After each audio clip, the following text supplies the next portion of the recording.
The బ్రా movie Telugu హెవ్యూ ఈ వారం బాక్సాఫీస్ ముందు చిన్న మీడియం రేంజ్ హీరోల సినిమాల సందడి కనిపించింది. ఇలా వచ్చిన వాటిలో ది బ్రా కూడా ఒకటి. సత్యదేవ్ నటించిన లేటెస్ట్ మూవీ ది బ్రా. ఈ సినిమాను దర్శకుడు Eshwar Karthik money crime thriller చిత్రంగా తెరకెక్కించాడు. ఈ సినిమాలో కన్నడ నటుడు డాలి ధనంజయ కూడా మరో లీడ్ రోల్లో నటించాడు. మరి ప్రేక్షకులను ఈ చిత్రం ఏ మేరకు మెప్పించిందో రివ్యూలో తెలుసుకుందాం.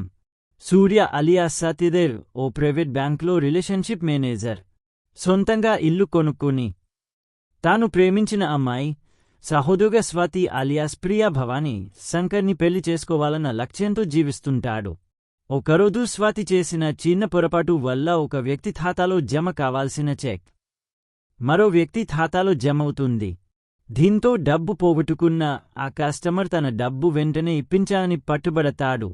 ఈ సమస్య గురించి తెలుసుకున్న సూర్య బ్యాంక్లో వ్యవస్థలోని లోపాన్ని అడ్డం పెట్టుకుని అప్పటికప్పుడు ఆ డబ్బును సర్దుమటు చేసి కస్టమర్కు తిరిగిచ్చేస్తాడు.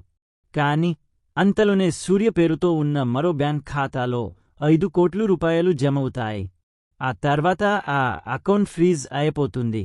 కట్ చేస్తే తన ఖాతాలో జమ అయిన రూపాయలు 5 కోట్లు తనవేనంటూ గ్యాంగ్స్టర్ ఆది అలియాస్ డాలి ధనంజయ సూర్య జీవితంలోకి ప్రవేశిస్తాడు.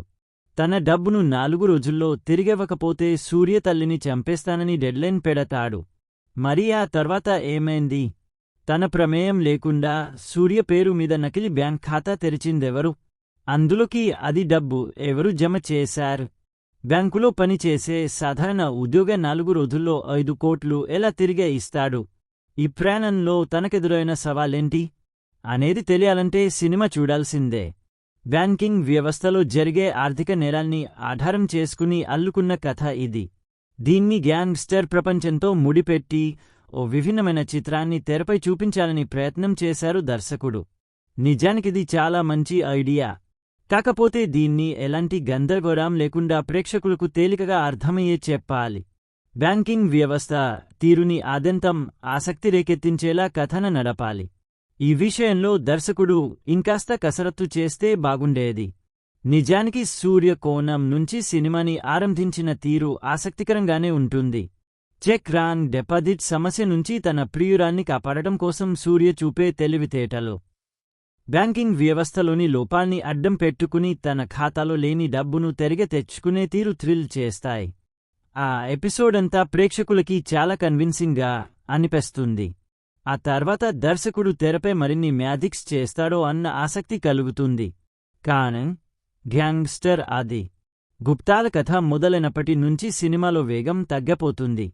ముఖ్యంగా కథకు కీలకమైన రూపాయలు 5 కోట్ల చుట్టూ నడిచే డ్రామా, దాన్ని సూర్య కథకు లింక్ చేసిన తీరు రసవత్తరంగా అనిపించవు.